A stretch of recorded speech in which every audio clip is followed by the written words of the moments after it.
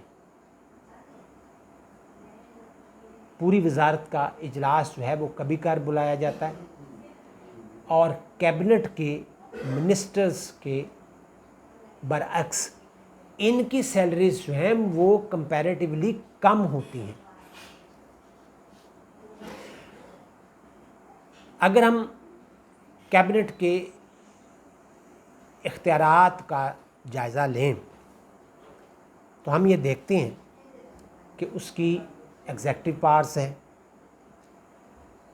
اس میں انتظامی عہدیداروں کی تقرریاں کی جاتی ہیں، بادشاہ کو کوئین کو مشورے دیے جاتے ہیں، تمام انتظامیہ کی نگرانی کی جاتی ہے، امن و امان کی صورتحال کو دیکھا جاتا ہے، انتظامی امور کی نگرانی کی جاتی ہے، قوانین کا نفاذ کیا جاتا ہے، دیگر ممالک سے تعلقات کو بہتر بنایا جاتا ہے، اور قومی اور بین الاقوامی معاملات جو ہیں وہ سر انجام دیے جاتے ہیں۔ اس کے ساتھ ساتھ قانون سازی کے جو معاملات ہیں، لیجسلیشن، وہ بھی کیبنٹ کی ہی ذمہ داری ہے۔ تمام لوگ پارلیمنٹ کے رکن ہوتے ہیں، پارلیمنٹ کے اجلاسوں میں شرکت کرتے ہیں، کارروائی میں بھرپور حصہ لیتے ہیں۔ یعنی یہاں یہ بات واضح رہے کہ امریکن پولیٹیکل سسٹم کے برعکس یہاں جو ہے وہ کابینہ پارلیمنٹ کا حصہ ہوتی ہے، اس کی کارروائی میں باقاعدہ نہ صرف حصہ لیتی ہے، بل موو کرتی ہے، بحث و تمیز میں حصہ لیتی ہے، بلکہ ووٹنگ میں بھی حصہ لیتی ہے۔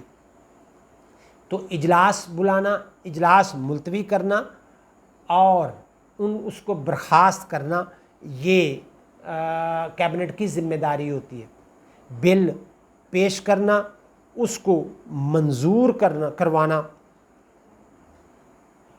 اگر یہ کہا جائے تو غلط نہیں ہوگا کہ عملاً پریکٹیکلی لیجسلیشن جو ہے وہ کابینہ کی ہی ذمہ داری سمجھی جاتی ہے، اور اگر پارلیمنٹ کابینہ کی بات نہ مانے تو پرائم منسٹر کوئین کو پارلیمنٹ ڈیزالو کرنے کی سفارش کر سکتا ہے۔ کابینہ کا مالیات پر بھی گہرا کنٹرول ہوتا ہے، سالانہ بجٹ تیار کرتی ہے، کابینہ اس کے تمام معاملات کو دیکھتی ہے، کابینہ منظوری دیتی ہے، اس کو ہاؤس آف کامنز میں پیش کیا جاتا ہے، نئے ٹیکسوں کے نفاذ کا فیصلہ اس کی کلیکشن اور اس کے ایکسپینڈیچر، بجٹ میں کوئی ترمیم کرنا ہو، کوئی تنسیخ کرنا ہو، یہ سب کابینہ کی ہی ذمہ داری ہے۔ بجٹ منظور کروانے کے لیے اسے بھرپور کوشش کرنا پڑتی ہے، کیونکہ اگر بجٹ ناکام ہو جائے تو اسے حکومت کی شکست سمجھا جاتا ہے۔ دوسرے الفاظ میں اس کو ہم نو کانفیڈنس موو بھی کہہ سکتے ہیں۔ تو اس لیے کیبنٹ جو ہے وہ اجتماعی ذمہ داری کے تحت بجٹ کو منظور کروانے کے لیے بھرپور کام کرتی ہے اور کوشش کرتی ہے اور اس کو منظور کرواتی ہے۔ کسی جگہ پر بھی کسی لوپ ہول یا فلاز کا مظاہرہ نہیں کرتی کہ کسی کو کوئی ایسا پوائنٹ دے جس سے اس کی انسلٹ کا باعث بنے۔ اس کے ساتھ ساتھ ہم اس کے عدالتی اختیارات کو بھی دیکھتے ہیں۔ سزا میں کمی یا معافی اگرچہ بادشاہ کا اختیار ہے، کوئین کا اختیار ہے، لیکن یہ ریکمنڈیشن کیبنٹ کی طرف سے ہی ہوتی ہے۔ اس کی جو اپلیکیشن ہے وہ کیبنٹ کی طرف سے ہی موو ہوتی ہے۔ ججز کا تقرر جو ہے وہ بھی کیبنٹ کی ہی ذمہ داری سمجھا جاتا ہے، اور اس میں جو مین رول ہوتا ہے، امپورٹنٹ رول، وہ لارڈ چانسلر کا ہوتا ہے، کیونکہ اس کی مشاورت سے یہ معاملہ آگے بڑھایا جاتا ہے۔ کابینہ جو ہے وہ کسی جج کے خلاف پارلیمنٹ میں بل موو کر سکتی ہے اور اس کو معزول کروا سکتی ہے۔ یہ ذہن میں رہے کہ کسی جج کی معزولی جو ہے وہ پارلیمنٹ کی طرف سے ہو سکتی ہے، کوئی انڈیویجول یہ ایکٹ نہیں ہے۔ تو اس وجہ سے اگر کابینہ کو کوئی پرابلم ہے تو اس کے لیے بل جو ہے وہ جو ایک ڈیو پروسیس جو ہے وہ پارلیمنٹ میں ہی کیا جائے گا، اور پارلیمنٹ ہی اس کی جو ہے اس کی معزولی کے لیے سفارش کرے گی۔ اس کے علاوہ عدالتی جو پارز ہیں، جوڈیشل پارز، ان کا محاسبہ بھی کابینہ کے پاس ہی ہوتا ہے۔ ان تمام پارز کو دیکھتے ہوئے ہم یہ کہتے ہیں کہ برطانیہ میں کابینہ جو ہے وہ بہت ہی زیادہ طاقتور ہے، بہت زیادہ۔ اس سے اس کی آمریت کا ایک تصور جو ہے وہ ڈیولپ ہوتا ہے۔ کہا یہ جاتا ہے کہ برٹش کیبنٹ جو ہے وہ اتنی پاورفل ہے، اتنی با اختیار ہے کہ عملاً اس کی آمریت جو ہے وہ قائم ہو گئی ہے، یعنی پریکٹیکلی اس کی ایک ڈکٹیٹرشپ جو ہے وہ قائم ہو جاتی ہے، کیونکہ کابینہ جو ہے وہ اصل حکمران ہے۔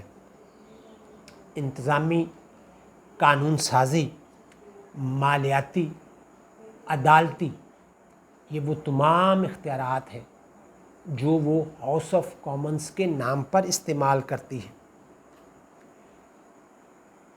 اس پر ترا یہ ہے کہ کابینہ یعنی کیبنٹ جو بل پارلیمنٹ میں پیش کرتی ہے وہ ان کو ہر صورت منظور کرواتی ہے۔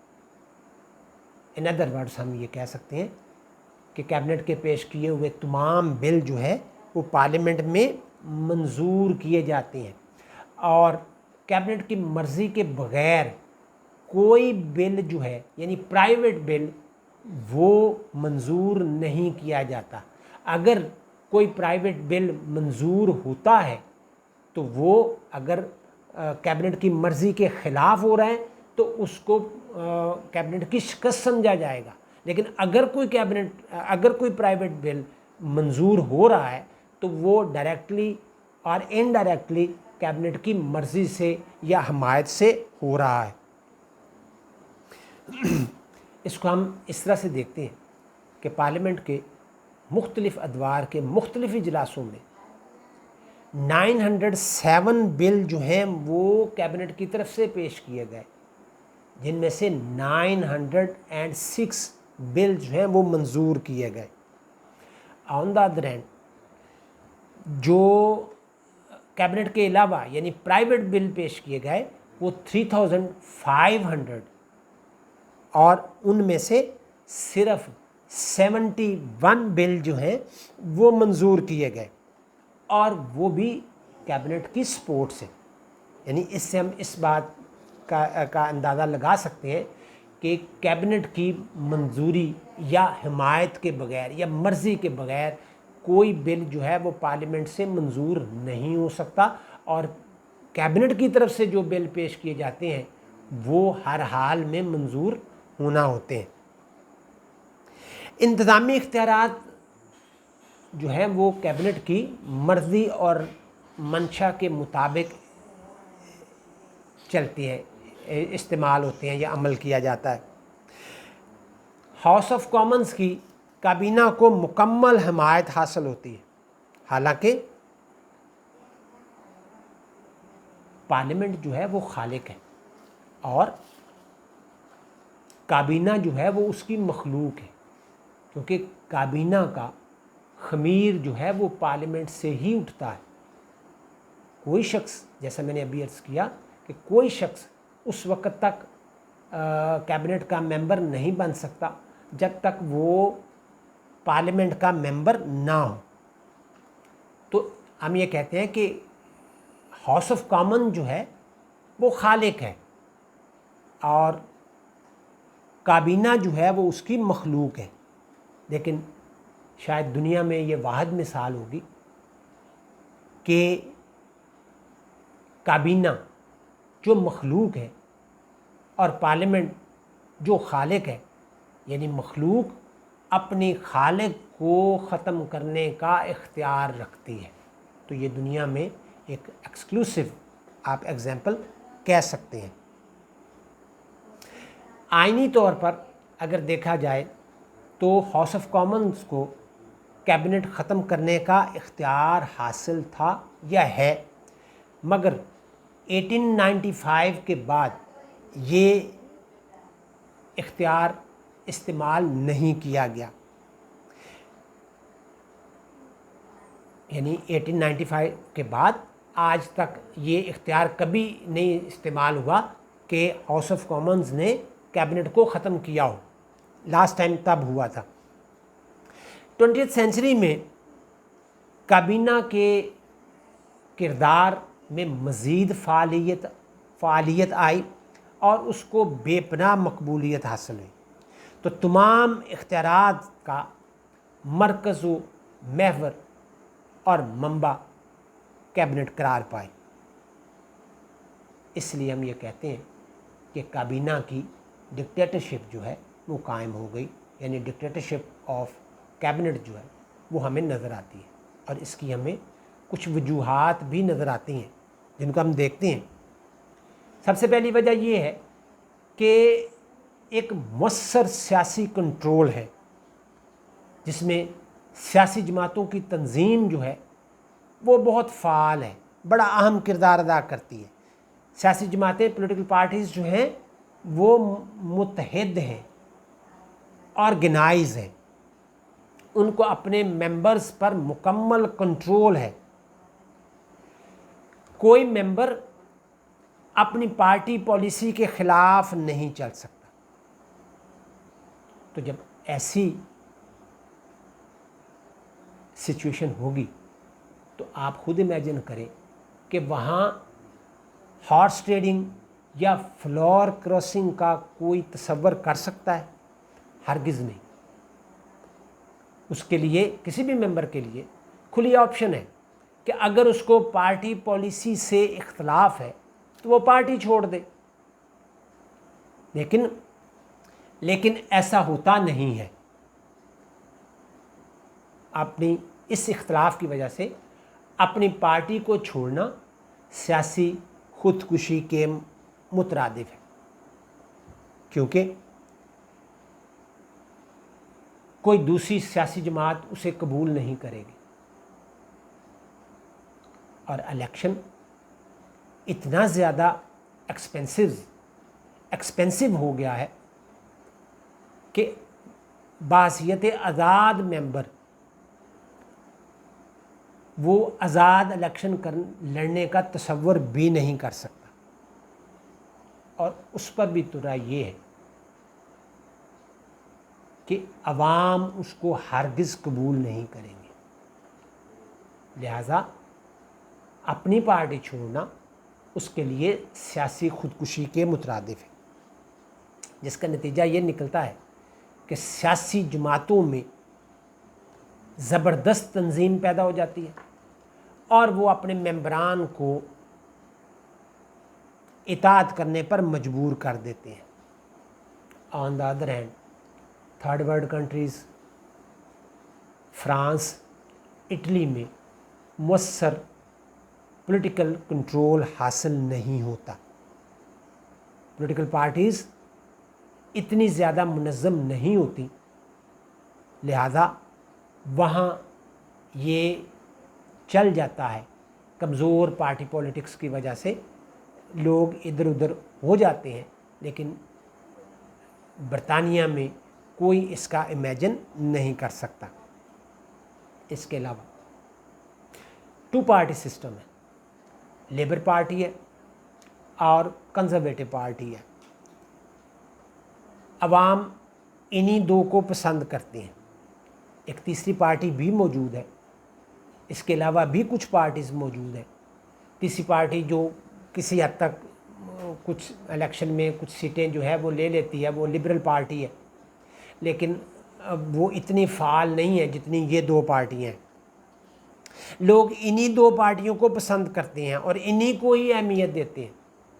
کنزرویٹو پارٹی جو ہے وہ اصل میں سرمایہ داروں کی پارٹی ہے اور وہ آزادانہ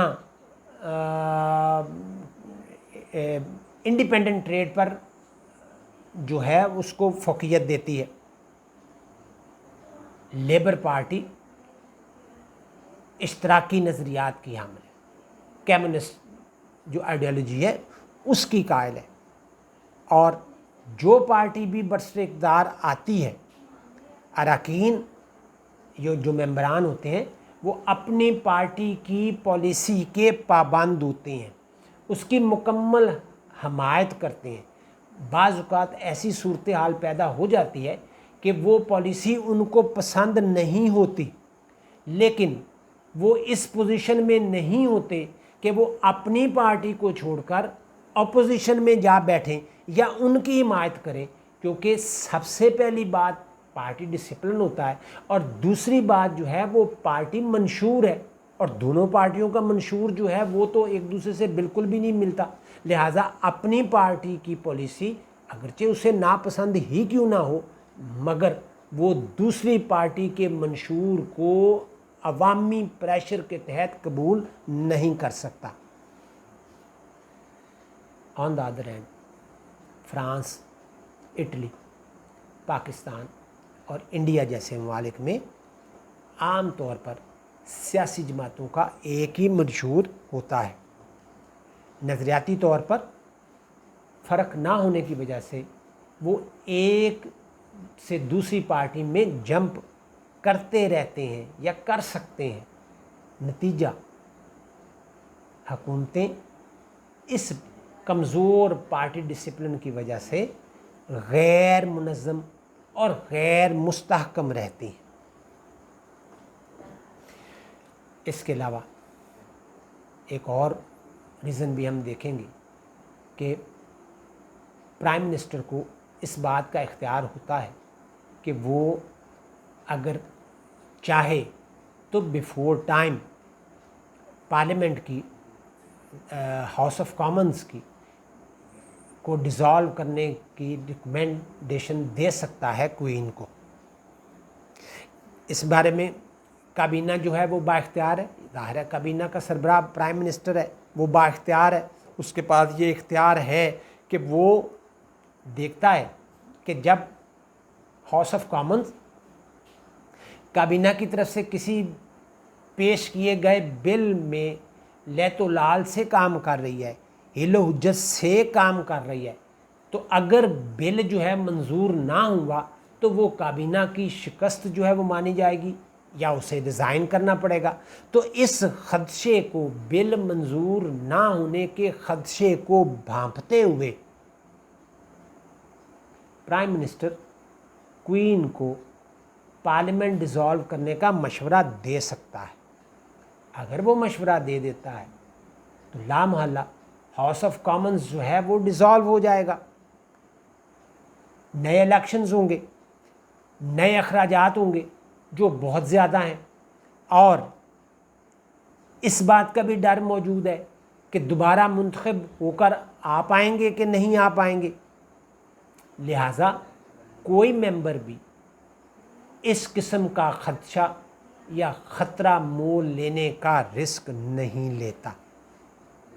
وہ اس رسک کی بجائے پارٹی ڈسپلن کو ترجیح دیتا ہے اور پارٹی کو اوبے کرتا ہے. یہ اگرچہ یہ ایک طرح کی تھریٹ ہوتی ہے، لیکن یہ پرائم منسٹر کا اختیار ہے اور وہ اس کو، یہ پرائم منسٹر اور کابینہ کا اختیار ہے اور وہ اس کو استعمال بھی کر سکتے ہیں. اب جیسا میں نے ابھی یہ بات کہی تھی کہ پرائم منسٹر اگر کوئین کو ہاؤس آف کامن ڈیزالو کرنے کی ریکمینڈیشن دیتا ہے تو کوئین پابند ہے اس کو ڈیزالو کرنے کی. اگر نہیں بھی کرتی تو وہ ایک مخصوص ٹائم کے بعد خود بخود ڈیزالو ہو جائے گی. اب یہ بات اس سے ملائیں کہ کابینہ مخلوق ہے اور پارلیمنٹ اس کی خالق. تو بیج ہاٹ اس بارے میں کیا کہتا ہے؟ وہ کہتا ہے کہ کابینہ ہاؤس آف کامنز کی تخلیق ہے، لیکن دنیا میں دوسری تخلیقات کے برعکس یہ واحد تخلیق ہے جو اپنے خالق کو ختم کرنے کا اختیار رکھتی ہے. فرانس میں کابینہ کو یہ اختیار حاصل نہیں ہے، لہٰذا اس اختیار کے نہ ہونے کی وجہ سے وہاں کوئی تھریٹ بھی نہیں ہے. لوگ آسانی سے بوقت ضرورت فلور کراسنگ بھی کر سکتے ہیں، کر جاتے ہیں.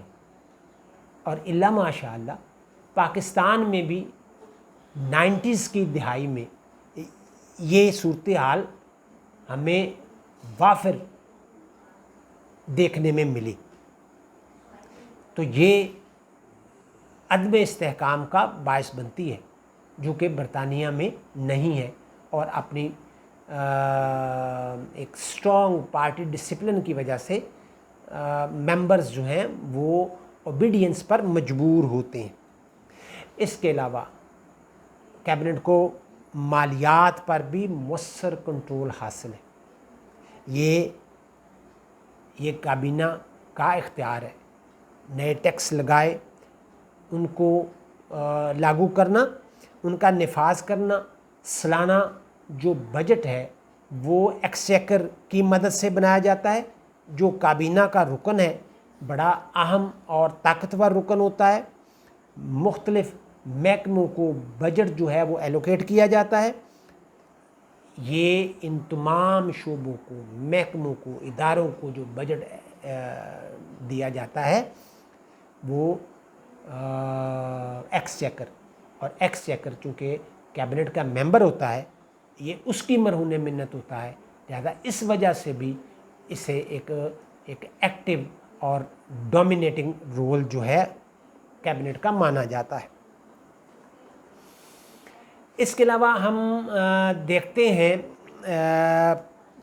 لیجسلیشن سے متعلق، قانون سازی سے متعلق جو اختیارات ہیں. ایک قانون سازی کے اختیارات ہیں، ایک تفویضی اختیارات ہیں. اس میں پارلیمنٹ اگرچہ بنیادی طور پر لیجسلیچر ہے اور اس کا کام ہے، بے شمار مسودات وہاں دیے جاتے ہیں، پیش کیے جاتے ہیں، جس پر بحث و مباحثہ ہوتا ہے.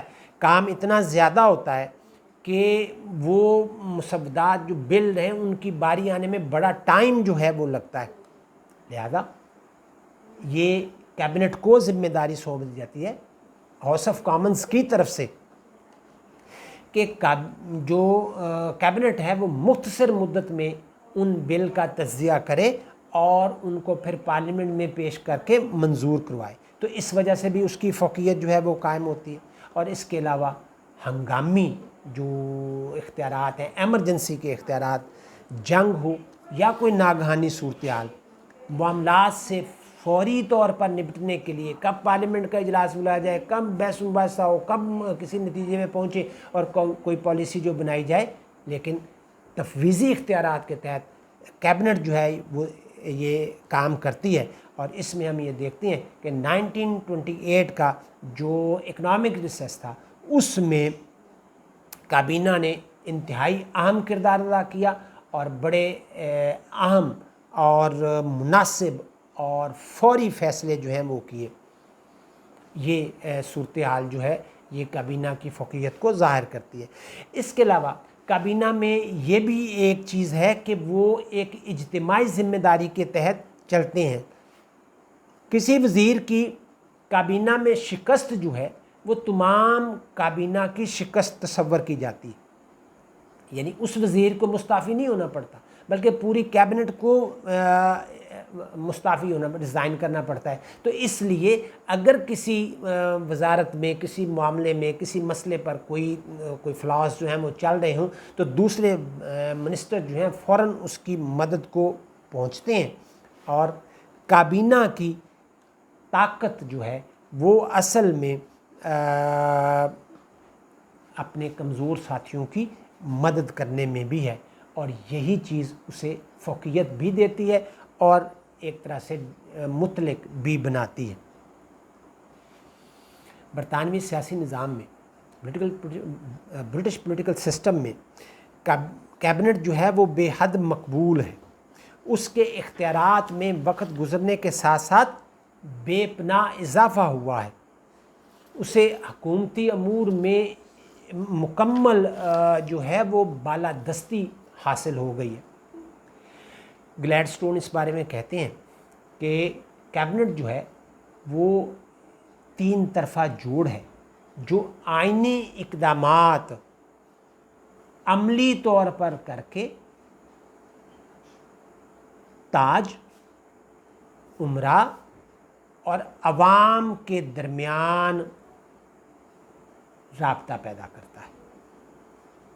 اس کے ساتھ رمز معیر اس بات کی طرف اشارہ کرتے ہیں کہ کابینہ کو ریاست کے جہاز کی رہنمائی کرنے والے سٹیئرنگ سے تشبیہ دیتے ہیں. ایل ایس آمرے جو ہے وہ یہ کہتے ہیں کہ کابینہ حکومت کی رہنمائی کرنے والا واحد ادارہ ہے. ان تمام چیزوں کو مد نظر رکھتے ہوئے تنویر بخاری یہ بات لکھتے ہیں کہ اگرچہ کابینہ بے پناہ اختیارات کی حامل ہے، برطانیہ میں بہت زیادہ مقبول ہے، فعال ہے، ایکٹیو ہے، مطلق العنان ہے، آمر ہے، ڈکٹیٹر ہے، مگر یہ ہٹلر یا مسولینی کی طرح ڈکٹیٹر نہیں ہے، بلکہ یہ اپنی ایفیشنسی، اپنی ایبلٹی اور ایکسپیرینس کی بنیاد پر کام پر اپنی گرفت کو مضبوط کرتی ہے. اس کے ساتھ ساتھ ہم یہ بھی دیکھتے ہیں کہ برطانیہ میں ایک مؤثر حزب اختلاف جس کو پرائم منسٹر اپنی جس کے لیڈر آف دی اپوزیشن کو جس کو پرائم منسٹر اپنی بیوی سے بھی زیادہ جانتا ہے اور چکنا رہتا ہے، اس کی موجودگی میں اور ایک مؤثر رائے عامہ کی موجودگی میں ایک تعلیم یافتہ اور پڑھے لکھے لوگوں کے ماحول میں اور ایک فعال اور ایکٹیو ہاؤس آف کامن کے ہوتے ہوئے کیبنٹ جو ہے وہ کس حد تک ڈکٹیٹر ہو سکتی ہے؟ وہ ڈکٹیٹر صرف اس وجہ سے ہے کہ وہ اپنے تمام معاملات کو نہایت خوش اسلوبی سے چلاتی ہے اور اپنا بہترین کردار ادا کرتی ہے۔ یہ ہے آج کا لیکچر۔ فیڈ بیک دیجیے گا، اپنا اور دوسروں کا خیال رکھیے۔ اللہ حافظ۔